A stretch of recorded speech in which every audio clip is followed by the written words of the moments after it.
Ow. What the hell? Wake up, you lazy fool. I suppose I have been slacking on my game for a bit too long. It is time to get back to work. Finally, just change up the environment or something, I don't know, just get off your lazy butt.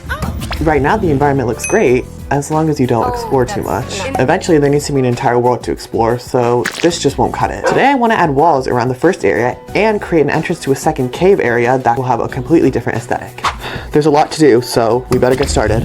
It's like a tradition now to start with the sprites, so here is the creation of the sprites for our outdoor walls, our cave walls and floors, the entrances and exit to the cave, and finally a big boulder prop that we can put in the cave.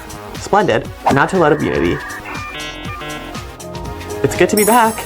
Since we're adding a new area, it's time to manage our scenes. Let's rename the first scene to Outside Scene, then we'll create a new scene for the cave called Cave Scene. The first thing we need to do is add some walls around our area. We'll need to add a box collider so the player can't walk through them. This box collider will also represent the size of our entire wall. To show the texture on the wall, we'll need to add a 3D element called a quad to the side of the wall, face to the player. Since my game is probably going to have a lot of walls with various sizes, I want to create a script that automatically tiles it so that I don't have to worry about texture size. The script is honestly kind of clunky, but it works for now, so we'll attach the script to the wall and fill in our parameters.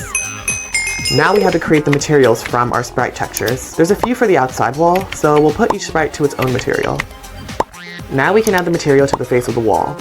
Beautiful! Now let's expand the wall and adjust its position. Running the game now should have our script automatically tile it.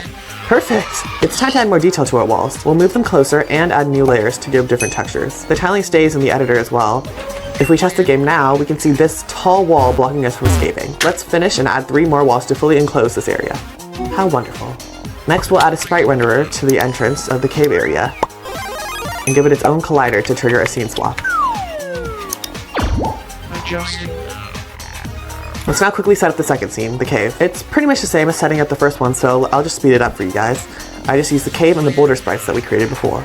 Okay, finally we had to create the scripts to get all this functioning. These scripts are pretty easy and short, all things considered. The final step is to attach them to the object and test. Let's go to the cave in the back. And, whoa, we're here. This cave is a bit scary. Let's leave and go back to our NPC friends. I'm exhausted. After like a week of not working on this game, I knew I had to come in big. So little guy, what do you think of this place now? You have confined my entire existence. I will never forgive you. I knew you would love it. Subscribe to give me my freedom.